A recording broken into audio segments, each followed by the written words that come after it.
Good shepherd higher secondary school की ओर से आदित्य एजुकेशन चैनल पर स्टैंडर्ड 12th कॉमर्स के स्टैटिस्टिक्स सब्जेक्ट के सेकंड पार्ट के चैप्टर फर्स्ट प्रोबेबिलिटी के फर्स्ट वीडियो में आप सभी का स्वागत है।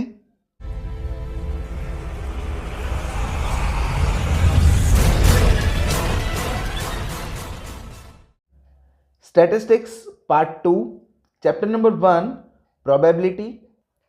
Friends, from the viewpoint of board exam, the weightage of this chapter is also 12 marks and the marks are divided in different sections are as per this table. Here different sections are given and marks are given. So one question is asked for 1 mark in section A. One question is asked for 1 mark in section B. No question is asked from section C. 2 questions are asked each for 3 marks in section D. 1 question is asked for 4 marks in section E. And no question is asked from section F. So like this, total weightage of this chapter is 12 marks. Friends, this chapter is not new for you.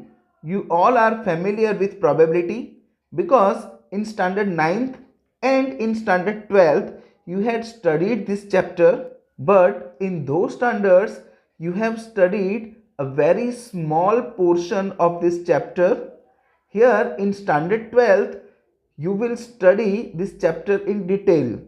So to understand this chapter in detail you have to study some terms related to probability. Probability के chapter को समझने के लिए कुछ terms आपको अच्छे से समझनी होंगी। अगर आप इन टर्म्स को अच्छे से नहीं समझते हैं तो प्रोबेबिलिटी के सम सॉल्व करने में आपको दिक्कत आ सकती है। तो हम एक एक करके 11 टर्म्स का स्टडी करेंगे। So please pay attention. Our first term is random experiment.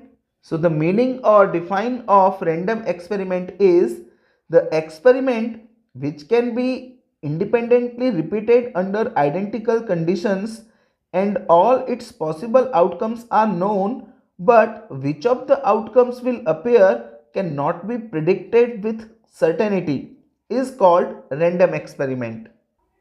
यानी कि random experiment एक ऐसा प्रयोग है जो बिना किसी पक्षपात या पूर्वग्रह के स्वतंत्रता पूर्वक आइडेंटिकल कंडीशंस में यानी कि एक जैसी परिस्थितियों में रिपीट किया जाता है।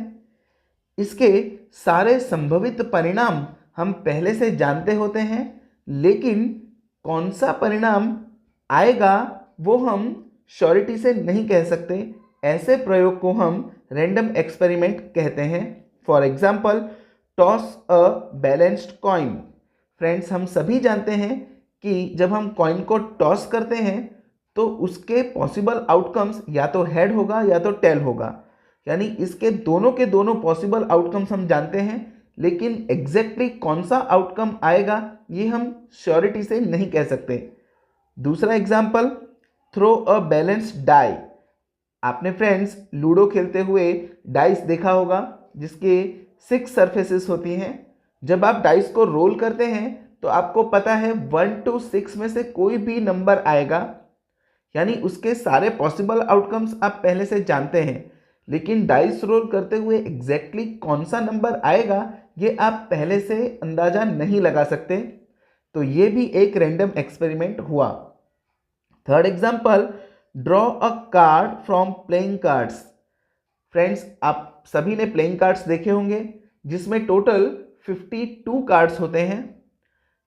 इन 52 कार्ड्स में से मैं रेंडमली एक पत्ता अगर निकालता हूं, एक कार्ड अगर मैं निकालता हूं, तो वो कार्ड कौन कौन सा हो सकता है इसका अंदाजा मैं लगा सकता हूं। यानी कि वो जो कार्ड है वो उन 52 कार्ड्स में से ही कोई एक होगा, लेकिन एग्जैक्टली वो कौन सा कार्ड होगा वो मुझे पहले से नहीं पता है। तो ये तीनों के तीन रैंडम एक्सपेरिमेंट के एग्जाम्पल्स हैं। इससे भी ज़्यादा एग्जाम्पल्स दिए जा सकते हैं, लेकिन रैंडम एक्सपेरिमेंट को समझने के लिए इतने एग्जाम्पल्स इनफ हैं। आइए अब हम चलते हैं हमारी दूसरी टर्म की ओर। and that is sample space. So friends, what is sample space? Let us see. The set of all possible outcomes of a random experiment is called sample space. यानी कि अभी हमने जो रैंडम एक्सपेरिमेंट देखा उसमें हम पहले से ही सारे संभवित परिणाम यानी ऑल पॉसिबल आउटकम्स हम पहले से ही जानते हैं। अगर उन सभी पॉसिबल आउटकम्स को हम किसी सेट के अंदर लिख देते हैं तो वो सैंपल स्पेस बन जाएगा। फॉर एग्जाम्पल, मैं एक डाइस रोल करता हूं तो मुझे पता है कि डाइस रोल करने पर जो रिजल्ट आएगा वो 1, 2, 3, 4, 5 या 6 में से ही कोई एक आएगा। यानी इसके सारे पॉसिबल आउटकम्स 1 to 6 ही हैं। तो अगर मैं 1, 2, 3, 4, 5, 6 इन सभी 6 नंबर्स को एक सेट में लिख देता हूं तो वो सैंपल स्पेस बन जाता है। दूसरी जानकारी, it is denoted by U और S। फ्रेंड्स, सैंपल स्पेस को आप यूनिवर्सल सेट भी कह सकते हैं क्योंकि आप जो एक्सपेरिमेंट कर रहे हैं उस एक्सपेरिमेंट से रिलेटेड यूनिवर्सल सेट वो आपका सैंपल स्पेस ही होता है। तो उसे U से इंडिकेट किया जा सकता है या आप उसे कैपिटल S से भी इंडिकेट कर सकते हैं। The elements of sample space are called sample points. यानी कि सैंपल स्पेस के सेट में जितने भी एलिमेंट्स हैं उनको आप काउंट करें तो जो नंबर आएगा वो आपके सैंपल पॉइंट्स होंगे। For example, throw a balanced die. तो फ्रेंड्स, जब आप डाई को रोल करते हैं तो उसके पॉसिबल आउटकम्स 1, 2, 3, 4, 5 या 6 हो सकते हैं। इन सभी आउटकम्स को अगर कर्ली ब्रैकेट में रख दिया जाए तो ये सैंपल स्पेस बन जाता है जिसे हम U से इंडिकेट कर सकते हैं। अब इसके सैंपल पॉइंट्स कितने होंगे तो आप देख सकते हैं 1, 2, 3, 4, 5, 6। तो इसके जो सैंपल पॉइंट्स होंगे वो होंगे 6। Second example, toss a balanced coin. अगर हम एक कॉइन टॉस करते हैं तो उसके पॉसिबल आउटकम्स हेड या टेल हो सकते हैं। तो उन दोनों आउटकम्स को मैंने कर्ली ब्रैकेट में लिख दिया है तो ये एक सैंपल स्पेस बन गया। और अगर इसके सैंपल पॉइंट्स मुझे जानने हो तो आप देख सकते हैं इनमें टोटल 2 आउटकम्स हैं तो इसका जो सैंपल पॉइंट होगा वो 2 होगा।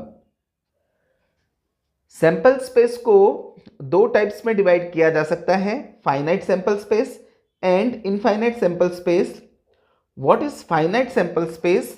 If the total number of possible outcomes in the sample space is finite, then it is called a finite sample space।